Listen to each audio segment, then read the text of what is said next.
अस्सलामु अलैकुम। BBC 11 headlines news के साथ मैं मोहम्मद उमर मलिक। सबसे पहले नज़र डालते हैं दिन भर की अहम खबरों पर। वज़ीर दाखिला राना सनाउल्लाह ने PTI रहनुमा अली अमीन गंडापुर की मुबैना ऑडियो प्रेस कॉन्फ्रेंस में पेश कर दी और दावा किया है कि PTI लॉन्ग मार्च में खून रेजी चाहती है, जिसके हमारे पास सबूत हैं। अगर हिम्मत है तो इस ऑडियो को झूठा साबित करके दिखाएं। इस्लामाबाद में प्रेस कॉन्फ्रेंस करते हुए वज़ीर दाखिला ने कहा कि PTI लॉन्ग मार्च में लाशें बिछाने का प्रोग्राम बना रही है ताकि हुकूमत पर इल्ज़ाम आए इनके जत्थों के जत्थे असला लेकर मार्च में आ रहे हैं। इनका मकसद इस्लामाबाद में इंतशार फैलाना है, जिसके हमारे पास सबूत मौजूद हैं, लेकिन हम किसी को भी इस्लामाबाद का अमन ख़राब करने की इजाज़त नहीं देंगे।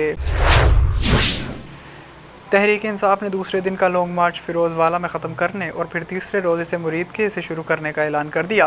तहरीक इंसाफ के लॉन्ग मार्च का आज दूसरे रोज़ शादरा लाहौर से आगाज़ हुआ, जो इमरान खान की क़यादत में फिरोजवाला पहुंचा। वक़्त की किल्लत की वजह से साधु और कामों के जाने की बजाय PTI क़यादत ने इसे फिरोजवाला के मुकाम पर ही ख़त्म करने का ऐलान किया।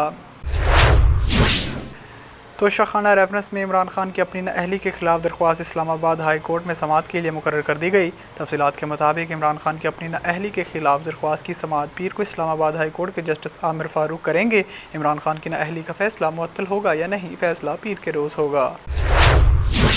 समाजी राब्ते की वेबसाइट ट्विटर पर जारी बयान में ख्वाजा आसिफ ने कहा है कि इलेक्शन इंशाअल्लाह आईनी वक़्त पर होंगे।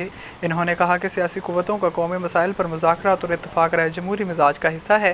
तहरीक इंसाफ के लॉन्ग मार्च पर तनकीद करते हुए वज़ीर दिफ़ा ने कहा कि इमरान खान सारे शौक़ पूरे कर लें। इस वक्त भारतीय मीडिया इनको भरपूर सरपरस्ती और एयर टाइम दे रहा है, इसको इंजॉय करें। PTI और हुकूमत के माबीन बातचीत से मुतालिक इन्होंने कहा कि जिन मुज़ाकरात का PTI राग लाप रही है, इनका कोई इम्कान नहीं।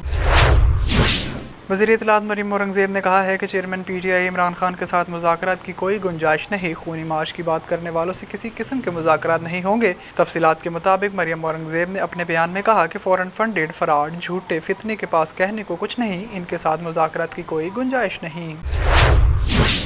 तानलेवाला से ज़मीर हैदर की रिपोर्ट शामिल करेंगे। सरकारी तालाब की अरादी को वागज़ार न करवाने के खिलाफ पुल नहर बंगला पर 458 गाफ बे के रिहायशियों ने टायर को जलाकर रोड को ब्लॉक कर दिया और अपना एहतजाज रिकॉर्ड करवाया। एहतजाज मुजाहिरीन का कहना था कि बाज़र अफराद ने सरकारी तालाब की अरादी पर मिट्टी डालकर तालाब बंद कर दिया है, जिससे सीवरेज का पानी गलियों और बाज़ारों में जमा हो गया है, जिससे अहलियान गाँव को शदीद मुश्किलात का सामना है। असिस्टेंट कमिश्नर की जानिब से तालाब की अरादी को वागज़ार करवाने के अहकामात पर अमल दरामद न हो सका। अहलियान देहा ने असिस्टेंट कमिश्नर से नोटिस लेने की अपील करते हुए फौरी तौर पर सरकारी तालाब की अराज़ी को वागज़ार करवाने का मुतालिबा किया है।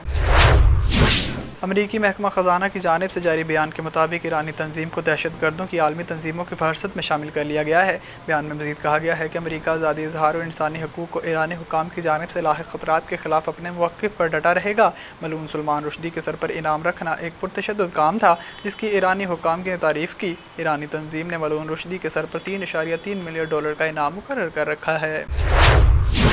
T20 वर्ल्ड कप में सुपर 12 मरहले में न्यूजीलैंड ने श्रीलंका को 65 रन के बड़े मार्जिन से शिकस्त दे दी। सिडनी में होने वाले मैच में न्यूजीलैंड ने टॉस जीतकर पहले बैटिंग का फैसला किया।